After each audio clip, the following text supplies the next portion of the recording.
In this video, I will show you how to create a new site on Webflow. Now, this is actually very easy and done within a few seconds, basically. So once you're in your Webflow dashboard, you need to go to all sites, and then you see this message. So you see your workspace, and then you see start building in Webflow, bring your ideas to life. We can't wait to see what you've got. Then you step on new site, and you can either choose between a blank site or a template. Let's select a template in this case.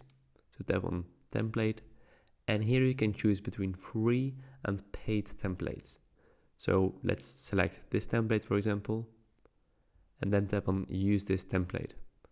Then you can give this site a name, for example, Sam's site, then tap on create site. Then you can hide this tutorial if you want to. And that is it. That is how you can create a site in Webflow. It is very easy and you can create a lot of sites. So I hope this video was helpful. If it was helpful, please consider subscribing to the channel. And if you want to get started with Webflow, I will leave a link in the description down below. So I will see you guys in the next video. Bye bye.